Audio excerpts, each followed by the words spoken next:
कितनी सीटों की डिमांड है आप लोगों की? तो 60 सीटों का शुरू से हम लोग का 60 सीट का डिमांड है। उसमें थोड़ा कम 19-20 हो जाए वो अलग बात है। इसका निर्णय तो हमारे नेता लेंगे।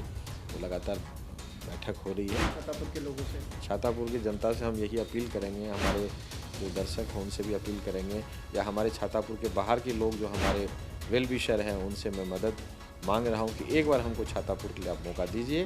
मैं छातापुर को बदल के रहूँगा, यही मेरा एक ड्रीम है। नमस्कार, आप देखना शुरू कर चुके हैं लाइव सिटीज को। मैं नाम अभिषेक है। बिहार में विधानसभा का चुनाव है। ऐसे में तमाम जो नेता हैं वो अपने अपने क्षेत्र में घूम रहे हैं, लगातार लोगों से मिल रहे हैं, और फ्रेम में जिनको देख रहे हैं वो संजीव मिश्रा हैं, किसी पहचान के मोहताज नहीं हैं। हम बता देते हैं वीआईपी पार्टी के राष्ट्रीय उपाध्यक्ष भी हैं और छातापुर से आते हैं और छातापुर में घूम रहे हैं। इतना पैसा है, इतने बड़े उद्योगपति हैं, छातापुर में पसीना बहा रहे हैं। आप गांव गांव घूम रहे हैं, जहां मदद मांगी जाती है वहां अभी भी कुछ देर पहले आप मदद ही कर रहे थे। बिल्कुल, गांव है तो घूमना ही पड़ेगा और घूम ही रहे, बचपन से ही गांव घूम रहे हैं। हम इम्पोर्टेड नेता नहीं है, हमारा गांव है और गांव से हमारा बहुत ज़्यादा लगाव है। जब मैं दिल्ली रहता था तो महीने में एक बार मैं बाइकर आना होता था, और कभी कभी ड्राइवर छुट्टी पे होती थी, मैं सेल्फ ड्राइव करके दिल्ली से गांव पहुंच जाता था। तो मैं चाहता हूं कि हमारा छातापुर आगे बढ़े, उसके लिए हमने कोशिश भी की है। हमने काम स्टार्ट भी कर दिया है और हेल्थ एजुकेशन से आगे आने वाले टाइम में इसका हमको बहुत बड़ा एक्सपेंशन करना है और वो तमाम सुविधाएं देनी है छातापुर में जो मेट्रो सिटी में होता है। अभी कुछ देर पहले हम भी देख रहे थे छातापुर में स्वास्थ्य सेवाओं का अभाव है, तभी तो आप लगातार, आपको कॉल आ रहे हैं, मैसेज आ रहे हैं और लगातार आप लोगों की मदद कर रहे हैं, इलाज करा रहे हैं प्राइवेट अस्पतालों में। देखिए, छातापुर में यदि आप देखेंगे, चूँकि वहाँ जो विधायक है उनको SH91 हमारे यहाँ स्टेट हाईवे है। बिहार सरकार के मंत्री भी हैं। मंत्री हैं, आप आके एक बार छातापुर देखिए। SH91 के अलावा उनको गांव के बारे में कुछ भी नहीं पता है। किसी भी पंचायत में 5 आदमी का नाम नहीं बता सकते हैं। स्थिति ये है, उनका जो एजेंट है उन्हीं के यहाँ बैठना है, उन्हीं के इशारा पे नाचना है। लेकिन जनता जाग चुकी है, जनता को समझ में आ गया है कि भैया एजेंट से काम चलने वाला नहीं है। किसी को काम लगे, अरे विधायक का मतलब है कि आप किसी जनता को कोई परेशानी हो तो आपके घर पे आए, आवास पे आए, ऑफिस पे आए, आपसे मिले, आपकी परेशानी को साझा करें, आप उनकी समस्याओं को दूर करें। आपसे बात तक नहीं हो पाती है। पब्लिक आजिज हो गया है, पार्टी के नाम पे लगातार जिता रही है, कोई ऑप्शन नहीं है पब्लिक के पास में। लेकिन अभी पब्लिक एकदम निर्णय कर लिए हैं कि भाई हमको इस बार हमको स्थानीय विधायक चाहिए, और स्थानीय विधायक होगा तभी छातापुर का विकास हो सकता है। मैं वहाँ के किसान की बात करूँ, मैं मजदूर की बात करूं, मैं महिला की बात करूं, मैं युवक की बात करूं, खास करके दलित महादलित की बात करूं, तो सभी लोग परेशान हैं, सभी लोग आजिज हैं, सभी लोग परिवर्तन की मांग की तरफ है कि भाई उनको जो हराने वाला व्यक्ति होगा उनको हम सब मिल करके, इस बार हम लोग को पार्टी नहीं देखना है, ना कास्ट देखना है, ना कोई समुदाय देखना है, हम लोग को सीधा स्थानीय विधायक चाहिए। इस बार की लड़ाई छातापुर की आम जनता लड़ेगी। मैं आपको बता देता हूँ, इस बार वहाँ अपोजिशन वाले को लड़ना नहीं पड़ेगा, चुनाव वहाँ की जनता लड़ेगी। 2025 में आपको परिवर्तन दिखेगा। वो तो कह रहे हैं हमको जनता काम पर जिताती है और काम किया है इसलिए एक बार फिर जिताएगी। भैया एक काम किया, अभी लोग आके चचरी पे पुल पार कर रहे हैं। हम देख रहे हैं साल में 20 से 25 मौत हो जा रहा है। क्यों? तो नदी पार कर रहा है, नहर पार कर रहा है। अभी 3 दिन पहले घटना हुआ है, मैं भी कल उनसे मिल के आया हूँ, उनको मदद करके आया हूँ बिशनपुर में। अभी मैं मिल के आया हूँ, नदी के किनारे लगभग 500-700 मीटर दूर था, धीरे धीरे नदी कटाव आ गया और उनके बच्चे जो है 8 साल का बेटा था और नदी में डूब के मर गया। और यदि उसको प्रॉपर बांध देता, कटाव नहीं होता, तो बच्चा का स्थिति ये नहीं होता। इस तरह का एक नहीं अनेकों घटनाएं होती रहती है। और आज भी हमारे यहाँ छातापुर में बताऊँ, बहुत ऐसी चचरी का पुल है जो बांस से बनाया जाता है। अभी भी चचरी है, मैं दिखा दूंगा आपके टीवी चैनल पे भी मैंने हम आपके चैनल के लोग गए थे वहाँ, और भी चैनल के लोगों ने उठाया फुटेज को और पब्लिक के सामने में दिखाया। बहुत ऐसे लोग हैं अभी, आप वहाँ जाएंगे, मैं कह रहा हूँ 90%, यदि मैं पार्टी का कैडर की बात को थोड़ा साइड कर दूँ जो कार्य करता है, बाकी 90% मैं आम आवाम की बात कर रहा हूँ, मैं खास व्यक्ति की बात नहीं कर रहा हूँ।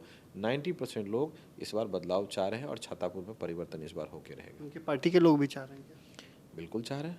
काम ही नहीं मिलेगा आपको, सिर्फ 2 आदमी का पार्टी के लोग हैं, आपको वैल्यू नहीं मिलेगा, आपको मान सम्मान नहीं मिलेगा। तो आप चाहिए ना कि मेरा विधायक हमको ऐसा नहीं चाहिए, हमको ऐसा विधायक चाहिए, हमको मान सम्मान दे। तो खाली एरोगेंसी से काम नहीं चलेगा। हिटलर शाही से काम नहीं चलेगा, इसीलिए सब आजिज होकर के इस बार बदलाव करेंगे। बयान तो खूब देते हैं राहुल गांधी का इस पर। बयानबाजी के अलावा कुछ नहीं आता उस व्यक्ति को, हिंदू मुस्लिम के अलावा कुछ नहीं आता है। बयानबाजी जितना करवाना है करवा लीजिए, धरातल पे कोई काम नहीं हो रहा है। जो भी काम सेंट्रल से और स्टेट की तरफ से, गवर्नमेंट की तरफ से हुआ है वो हुआ है, बाकी अपने तरफ से उन्होंने कभी कोई कोशिश नहीं करी है आज तक। बताइए छातापुर में कभी आप कभी सुने हैं विधानसभा में छातापुर में कभी एजुकेशन की बात की हो हाउस में वो व्यक्ति? आज तक कोई एक कॉलेज नहीं है हमारे यहाँ, वहाँ के बच्चे कहाँ जाएंगे पढ़ने के लिए? एक मेरा एकदम आप ही से सब बताइए कि वहाँ के गरीब है, किसान है, दलित है, महादलित है, बहुत कम आमदनी वाले ऐसे लोग हैं, उनके बाल बच्चा कहाँ जाएंगे पढ़ने के लिए? कॉलेज है हमारे यहाँ? एक छातापुर विधानसभा में क्या कॉलेज नहीं होना चाहिए? मतलब मंत्री जी ने कुछ नहीं कराया? मैं आपसे पूछ रहा हूँ क्या किए नहीं, हम आपसे वहाँ कॉलेज है, आप गूगल कीजिए छातापुर में कोई कॉलेज है? नहीं है तो भाई वहाँ की जो गरीब के किसान के बच्चे कहाँ जाएंगे पढ़ने के लिए? और क्या उनके पास इतने पैसे है कोटा और पटना भेज देंगे? नहीं है। हमारे यहाँ मैक्सिमम किसान है, गरीब हैं, मजदूर हैं, तो उनके पास खाने के पैसे तो है ही नहीं, मजदूरी करके गुजारा कर रहे हैं। एक दिन मजदूरी नहीं करता, बारिश होती है तो उसके घर में राशन नहीं आता है। राशन सिर्फ 4 किलो 5 किलो अनाज नहीं पहुंचता है, 4 किलो अनाज पहुंचता है, वो भी साल में 12 महीना नहीं मिलता है, 9 महीना मिलता है। हमको लग रहा है कि हमारे माननीय किताब हिसाब से साल में 9 महीने का ही साल होता है, 12 महीने का साल नहीं होता है। छातापुर की स्थिति बद से बदतर है और जनता आजीज है और सभी लोग चाह रहे हैं कि भाई हमको परिवर्तन हो और स्थानीय विधायक हो, तभी हमारा छातापुर का विकास संभव है। आप लड़ेंगे चुनाव? ये तो पार्टी तय करेगी, हम तय करने वाले कौन? हम तो वर्कर के रूप में काम कर रहे हैं। वीआईपी में राष्ट्रीय उपाध्यक्ष की जिम्मेदारी है आपके पास? बिल्कुल है, ठीक बात है। हमको जो जिम्मेदारी मिलती है हम वो काम करते हैं और आगे भी करेंगे। बाकी निर्णय लेना नहीं लेना हमारे नेता का काम है। नेता बोलेंगे तो मैं चुनाव लड़ूंगा, नहीं तो मैं पार्टी का सेवा करते रहूँगा। एक दिन में कितने लोगों को छातापुर से फ़ोन आता है समस्याओं को लेकर? सबसे ज़्यादा हमारा फ़ोन तो IT अस्पताल सेल है, हमने बहुत सिस्टम बना दिया है, हमारे 40 से 50 लोग काम कर रहे हैं। फ़ोन कॉल सेंटर है मतलब पूरा? बिल्कुल कॉल सेंटर है, एक एक कॉल का एंट्री होता है, बजाते हमारे यहाँ कंप्यूटर में अपलोड होता है, उनका प्रॉब्लम सॉर्ट आउट हुआ कि नहीं हुआ उसको हम लोग वीकली जाकर बैठ के देखते हैं। मतलब अभी वो सिस्टम विधायक के पास, MP के पास भी नहीं होगा जो सिस्टम हमारे पास अभी लगा हुआ है। एक एक कॉल को रिकॉर्ड करते हैं हम लोग। अपील भी कर दिए छातापुर के लोगों से? छातापुर की जनता से हम यही अपील करेंगे, हमारे जो दर्शक हैं उनसे भी अपील करेंगे, या हमारे छातापुर के बाहर के लोग जो हमारे वेल विशर हैं उनसे मैं मदद मांग रहा हूं कि एक बार हमको छातापुर के लिए आप मौका दीजिए, मैं छातापुर को बदल के रहूंगा, यही मेरा एक ड्रीम है। और अगर कोई समस्या होगी तो? बिल्कुल समाधान होगी। समस्या होगी तो समाधान के लिए हम बैठे हुए हैं, उसके लिए हम बैठे हुए हैं, उसको समाधान करेंगे। समस्या के लिए तो बैठे हुए हैं। समस्या के लिए बैठे हुए हैं। अच्छा, कल महागठबंधन की बड़ी बैठक भी हुई है, सीट शेयरिंग को लेकर बात कही जा रही है, 15 तक फैसला भी ले लिया जाएगा। कितने सीटों की डिमांड है आप लोगों की? ये तो 60 सीटों का शुरू से हम लोग का 60 सीट का डिमांड है, उसमें थोड़ा कम 19-20 हो जाए वो अलग बात है। इसका निर्णय तो हमारे नेता लेंगे, वो लगातार बैठक हो रही है और 14-15 तक फैसला भी हो जाएगा कि हम लोग कितना सीट मिल रहा है। बेशक अनाउंसमेंट बाद में हो, लेकिन इंटरनल बैठक में जो कोऑर्डिनेशन कमेटी के लोग हैं सब मिल करके आपस में फैसला कर लेंगे कि भाई कौन सीट पे कौन, चूँकि तैयारी भी करना है, समय कम है। अब जब आपकी पहले से तैयारी नहीं रहेगी तो लास्ट मोमेंट में जाके दिक्कत हो जाती है, कैंडिडेट का भी सिलेक्शन में थोड़ा कठिन हो जाता है। एक बार अच्छी पहल क्या है महागठबंधन की, सभी लोग 100 समय सारा काम कर रहे हैं, ये शुभ संकेत है। 2025 में बहुत बड़ा बदलाव। छातापुर वीआईपी लड़ेगी? नेता तो बोल रहे हैं कि वीआईपी लड़ेगी, कैंडिडेट कौन होगा मुझे नहीं पता, लेकिन वीआईपी का सीट हमारा छातापुर को जाना चाहिए। तो आपने सुना कि क्या कुछ कहा है संजीव मिश्रा ने, साफ साफ कहा है वीआईपी पार्टी छातापुर सीट लड़ेगी, कैंडिडेट कौन होगा ये बाद में तय होगा और पार्टी अगर मौका देती है तो जरूर लड़ेंगे। साथ ही साथ नीतीश सरकार के मंत्री के विकास के दावों की पोल भी खोल दी है। एक भी मतलब आपको बता दें कि कॉलेज नहीं है और साथ ही साथ मेडिकल सुविधाएं भी नहीं हैं। ऐसे में छातापुर के लोगों की स्थिति बदतर होती जा रही है। तो मैं लाइव सिटीज़ के साथ हमारे YouTube चैनल को सब्सक्राइब करिए, पेज को लाइक करिए। धन्यवाद।